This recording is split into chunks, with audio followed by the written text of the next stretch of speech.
Heart failure basically means that the heart cannot pump out enough blood to meet the body's needs. The heart pump is still working, but its performance is deteriorating. In this video, we will quickly go through how we classify heart failure, the main causes, what's happening on a pathophysiological level, and the key symptoms and signs. Ischemic heart disease is the most common cause, but long-standing hypertension, myocarditis, cardiomyopathies, and valvular disease also gradually damage the myocardium and lead to heart failure. Ejection fraction is the proportion of blood in the left ventricle that is pumped out with each heartbeat. In a normal heart, this is usually between 50 to 70%. Now, based on the ejection fraction, we divide heart failure into three main groups. Heart failure with reduced ejection fraction, which we call HFrEF, where the left ventricular ejection fraction is 40% or less. Heart failure with mildly reduced ejection fraction, with an ejection fraction between 41 to 49%. And lastly, heart failure with preserved ejection fraction, which we call HFpEF, where the ejection fraction is 50% or higher. Now, let's look at the New York Heart Association classification. It describes how much heart failure limits daily activities. In Class 1, mild heart failure, normal daily activities do not cause unusual tiredness, shortness of breath, or palpitations. In Class 2, which is mild to moderate heart failure, the patient is fine at rest, but normal activities like walking upstairs or walking quickly causes symptoms. In Class 3, moderate to severe heart failure, and in this class, even light activity or less than normal daily work causes symptoms. They are still comfortable at rest though. Class 4, which is severe heart failure, and here symptoms are even present at rest, and any physical activity makes the symptoms worse.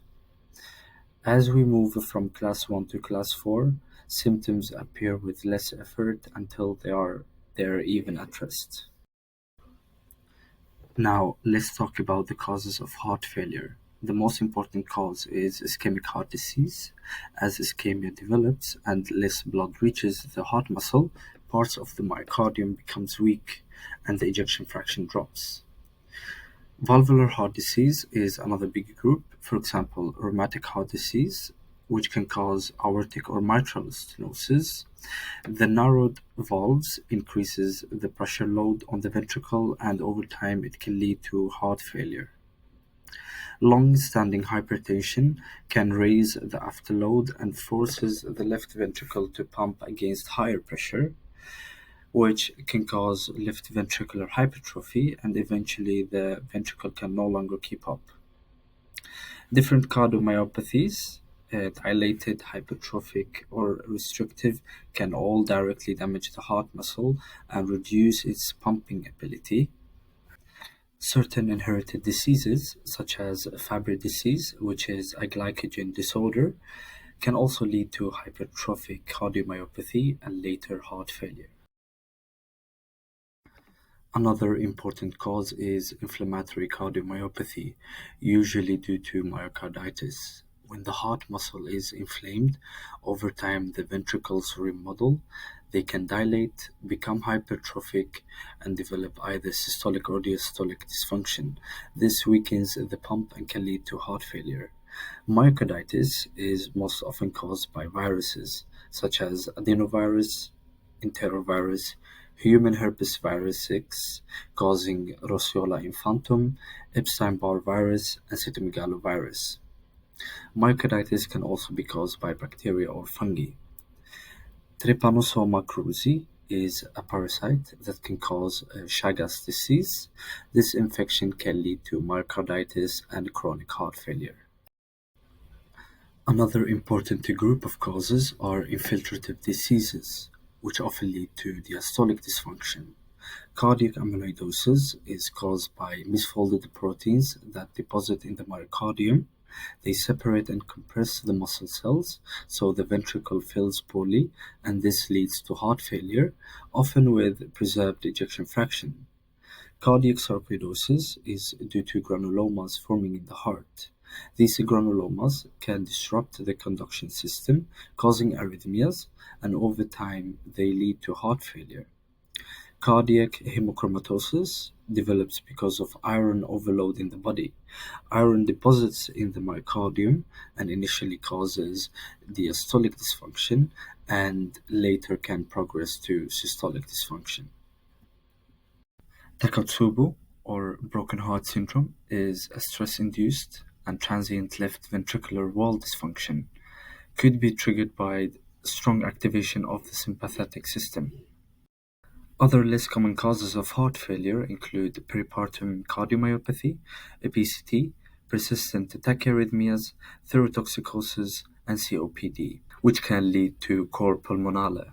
Now, thyrotoxicosis is a clinical state where there is excess thyroid hormones like T3 or T4, and cor pulmonale means there is right-sided heart failure caused by chronic lung disease.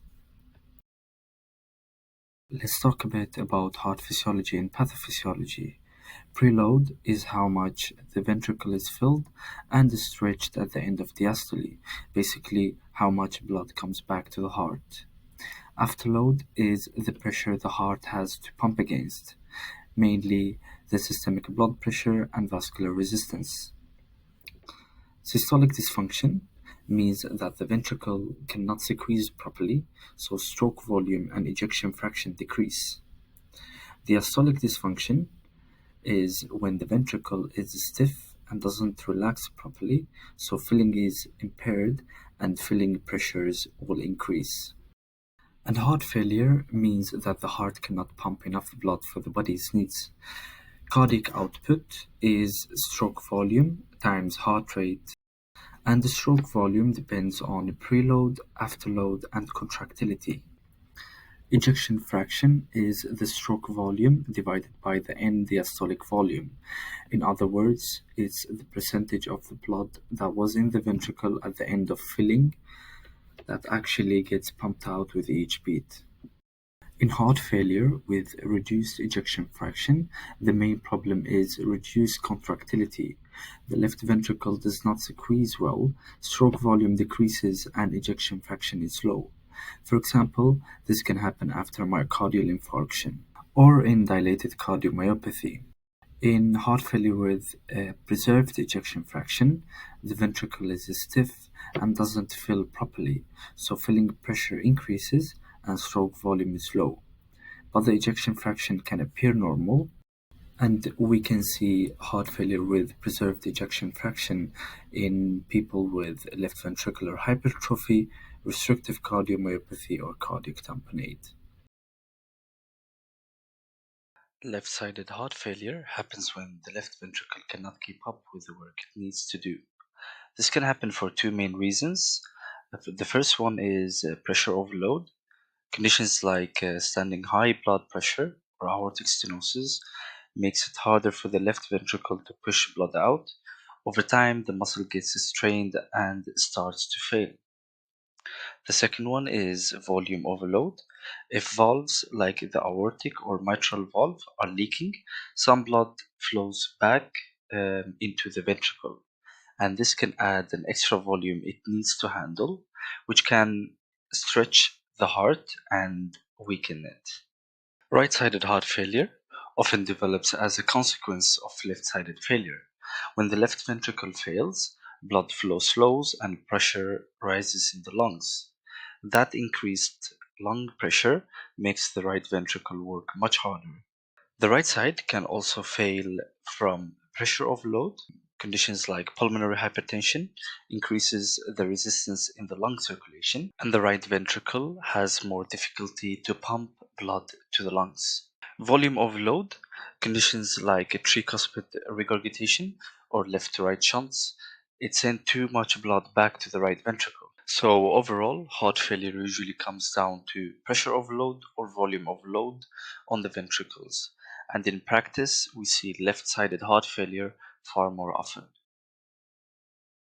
When the cardiac output falls, the body tries to compensate to maintain blood flow.